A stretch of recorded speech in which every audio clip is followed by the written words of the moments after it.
Hi guys! It's me again, Mrs. B. At dahil nga papalapit na ang Pasko, ito nga, nag-exchange gift na kami sa office. Ito nga din yung usong-uso ngayon na TikTok trend na exchange gift, yung small gifts lang. Yes! Dapat meron tayong TikTok for the day. So, last December 4 pa ang video na to at ang aming first exchange gift ay based on color. Ang team po namin ngayon is color coding. Hindi namin alam tong kulay ngayon lang to. Color ko is white. Ang Color ko is green. Oh. Ayan sa yung gift mo.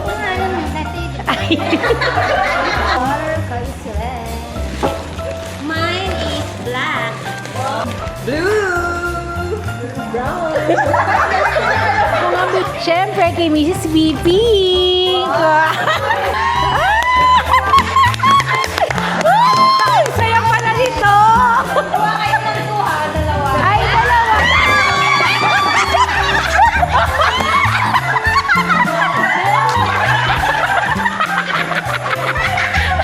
Pink. Color pink. Ayan, ang cute.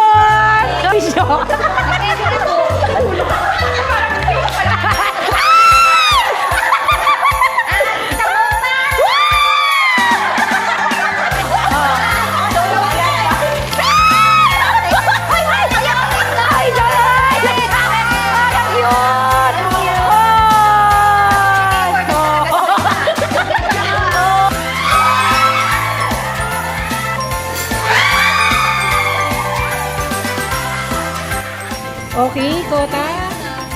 Yay! Thank you. Kota sila. Guys, may second pa to. Oh, ayan. So guys, ayan. Ito yung mga nakuha ko. Meron akong nakuha na yan, yung mga travel essential kit. Misin. Notebook. Itong cute condiments. At saka bottle. And na-explain mo.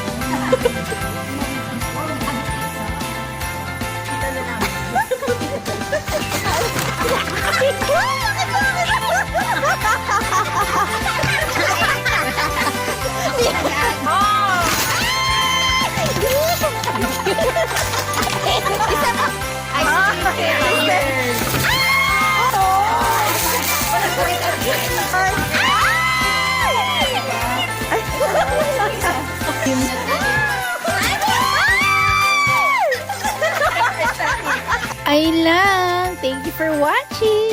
Bye! Enjoy, diba?